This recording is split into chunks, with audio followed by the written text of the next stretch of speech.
How well do you visualize things? I'll give you an example. When you go to a friend's home and they are in the midst of remodeling and they tell you, well, we're going to take down this wall, we're going to move the couch over here, we're going to put bookshelves there, and on it goes. Do you actually see what they're talking about? Or are you nodding just to be polite?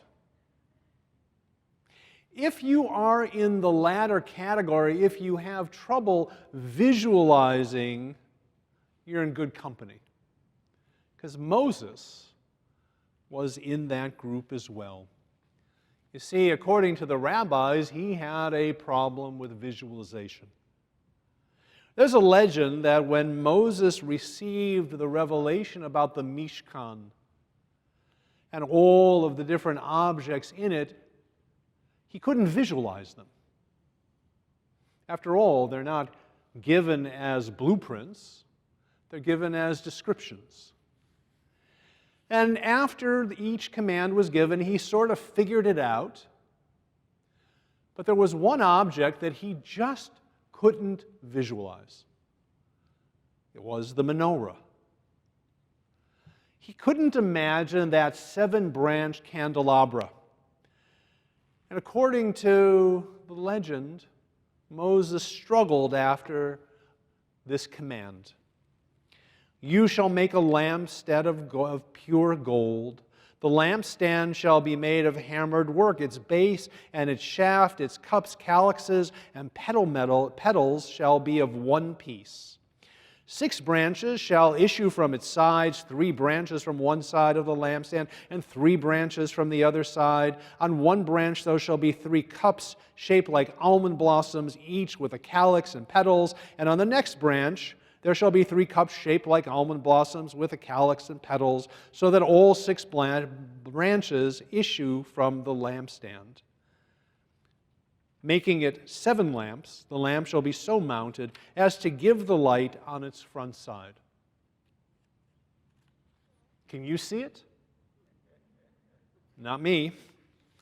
Well, evidently Moses had trouble with this as well. And according to the Midrash, God watched Moses struggle with the words, trying to envision the plan. And finally, God relented, and suddenly, out of nowhere, the menorah appeared, whole before Moses.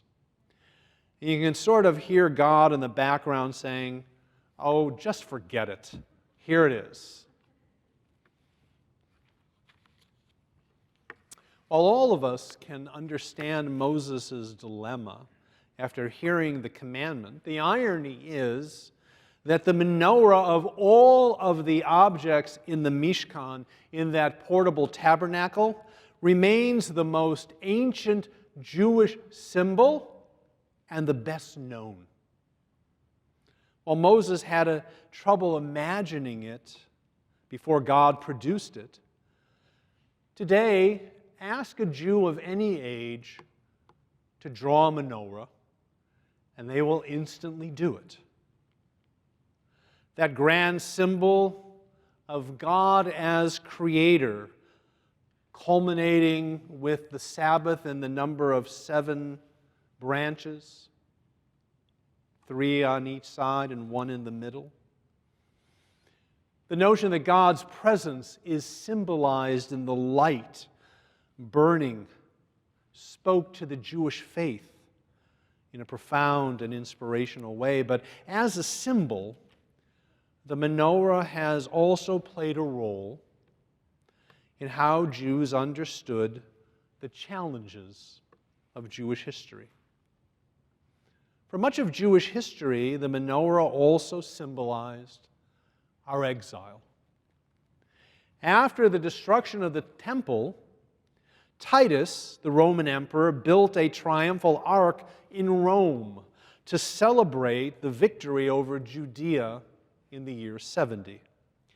And the destruction of the Second Temple, featuring scenes of Roman glory. It's right outside of the Colosseum in Rome. And one of the most famous friezes on the Ark of Titus was that of Romans carrying the spoils back to Rome, and featured predominantly is the menorah. And there you can see the Ark of Titus. The menorah taken from the temple, carried gleefully by young men wearing victory wreaths in their hair. For the Romans, the Ark of Titus spoke to the might of Rome and announced the extinguishing of the light of Judea.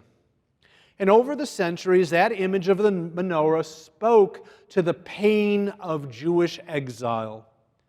But while the light of the temple's menorah was extinguished, the light of God's presence remained not on the menorah, but in the Jewish soul.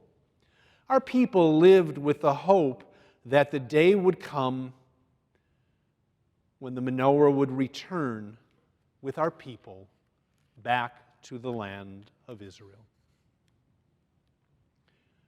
Should it be a surprise to any of us that the symbol of the menorah was resurrected with the advent of modern Zionism? Or that the menorah became the symbol of the Jewish Legion in 1919, proudly displayed on their uniforms? And when the State of Israel was established in 1948, can anyone be surprised that the Jewish people chose the menorah as its symbol? What's interesting is that the model of the menorah was not the one described in the book of Exodus with almond petals on it. It was not the menorah described by Maimonides with a three-legged base, true to the biblical description. No, the menorah that was chosen by the State of Israel was the exact image of the Ark of Titus. They specifically chose the menorah of exile. Hear the words of the poet Shlomo Sokolsky, an early Zionist poet, educator, and translator of renown. Utterly silent and in decay, on an arch in Rome you waited. 2,000 years, so very alone, you dimmed, O menorah, but were not extinguished. Ever since you were exiled, defeated, they put you up as a lesson, as an example, yet in the heart of every Hebrew, you were not forgotten. And you were like a lamp atop a lighthouse. Oy, there were days of suffering and sadness. Through blood, Israel was established. Mournfully, you cried on the arch. Behold, you have been shown the mercy of God. For behold, O menorah, you have been redeemed from Rome. You too have been taken, and they restored you to the light of the homeland, and a great holiday was established. Behold, again you are proudly displayed, again to all of Jerusalem. While the Ark of Titus decays in the city of Rome, in the city where the Roman Empire once ruled, that is no more,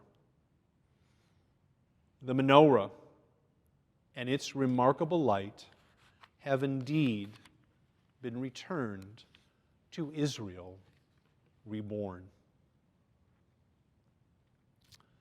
Now, I wish that the story of the menorah could end here, home at last in the Jewish state.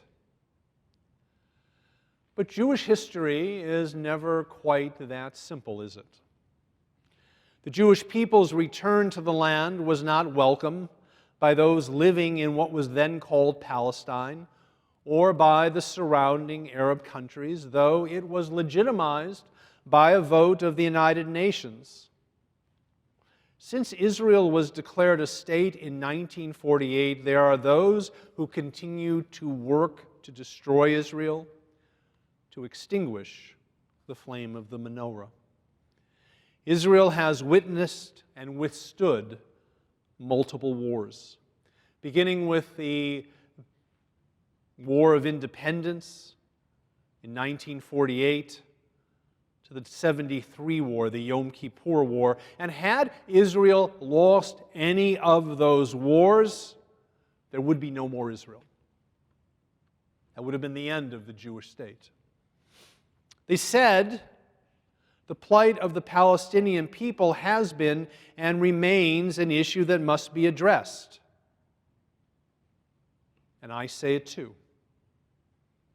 And while Israel has made its share of mistakes, no one should overlook what the leaders of Israel have been willing to do to rectify the situation.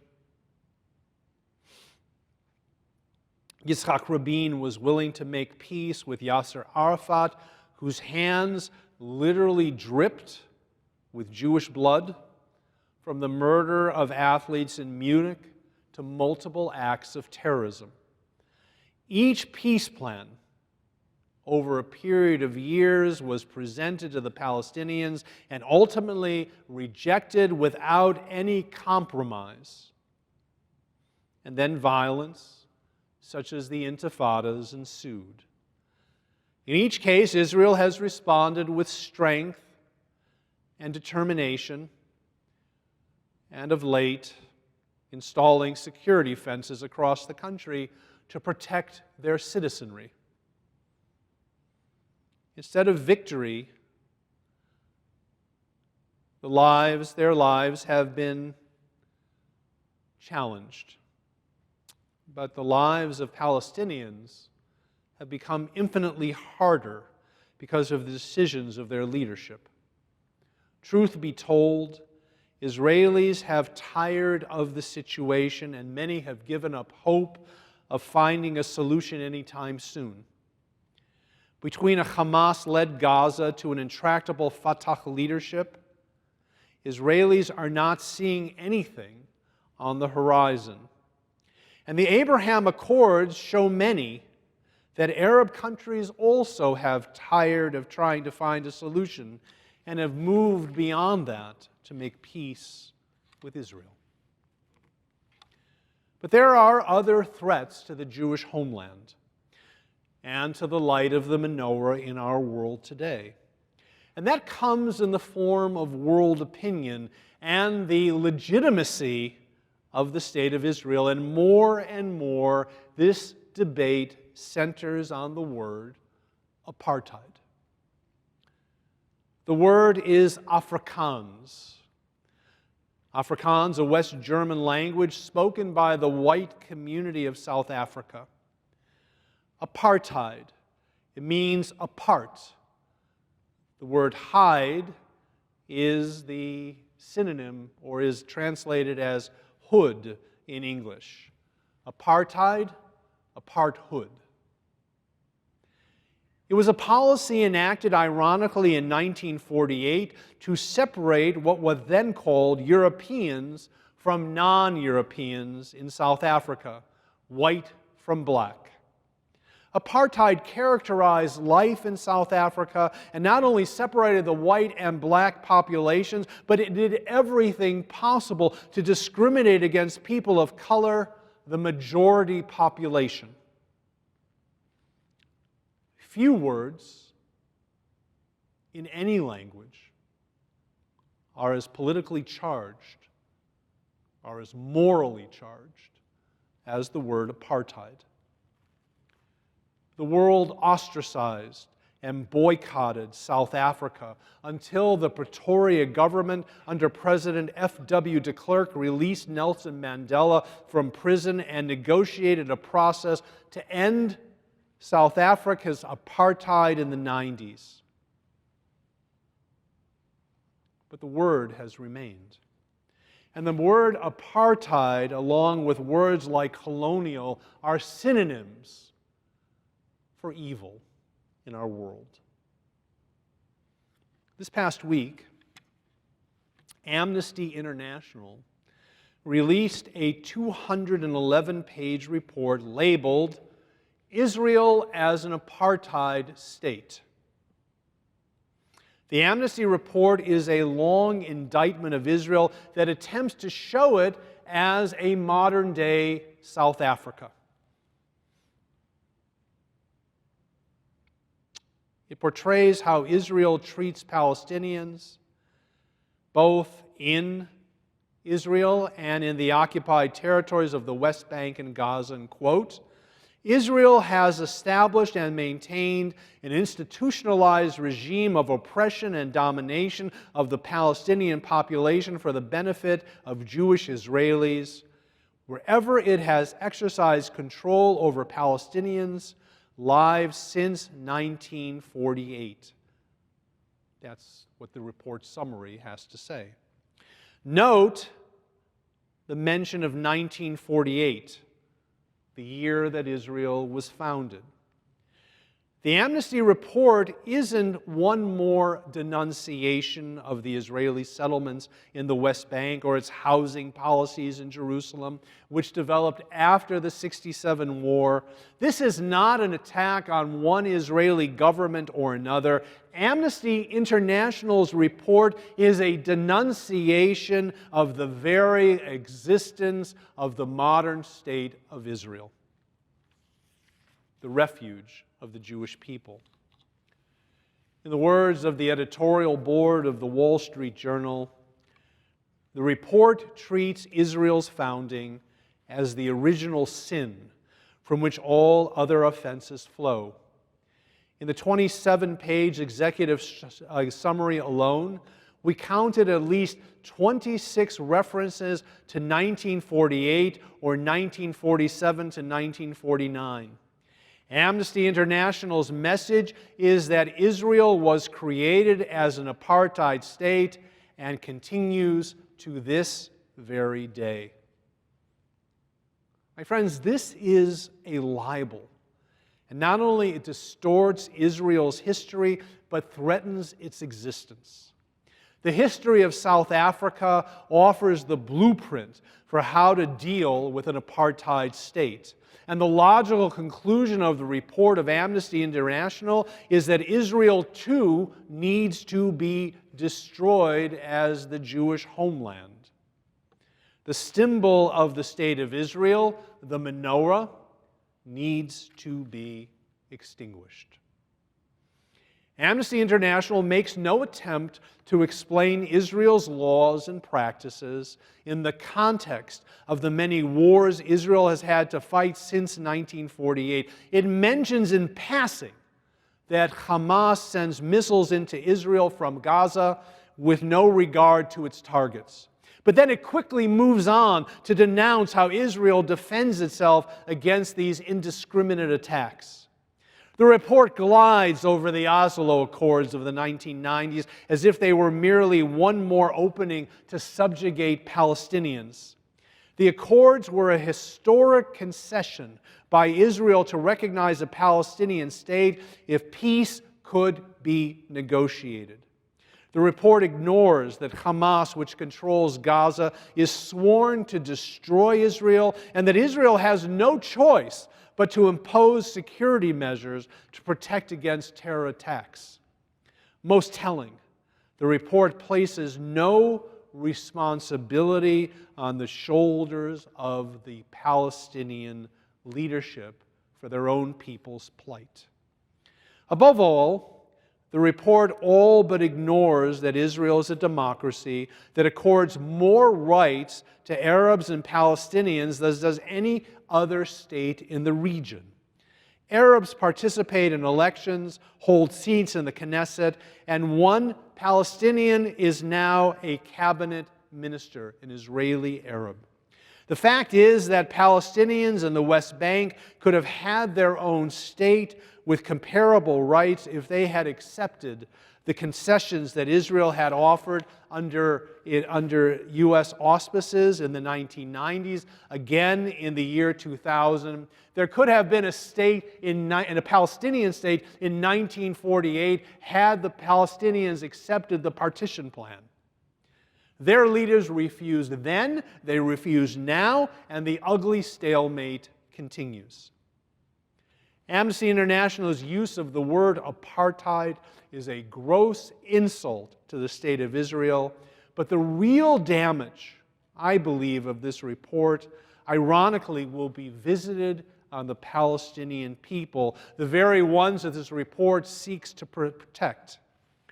When the report demands a right of return to all Palestinians, when it advocates that Israel be deprived of arms that it needs to defend itself, it flames the fire of extremism amongst the Palestinian people that the end of Israel is near.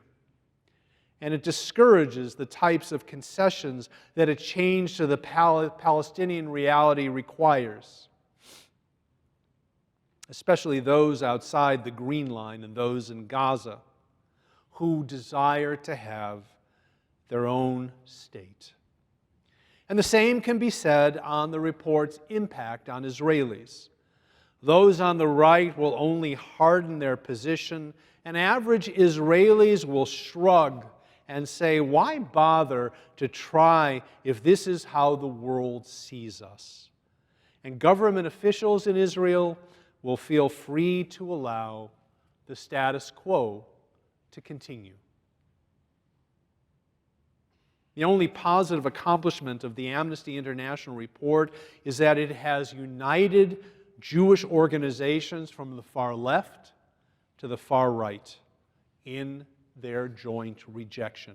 For the first time in recent memory, the far right organization, Zionist Organization of America, and the far left organization, J Street, agree on the rejection of Amnesty International's report.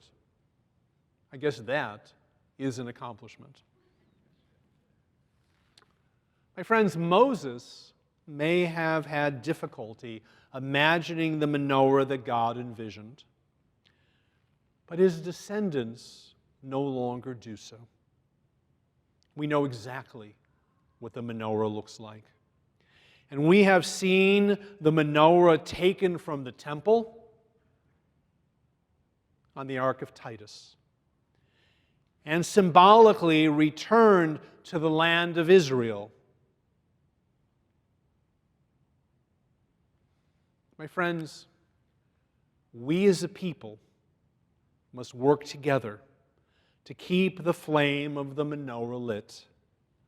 In the Jewish state, we must stand together against those who would delegitimize Israel and would threaten its very existence. And we must be true to our Torah. And our people must be a light to its teachings and never become complacent to the needs of our brothers and sisters, to the needs of the Palestinians, and all those who live in the Jewish state. Shabbat Shalom.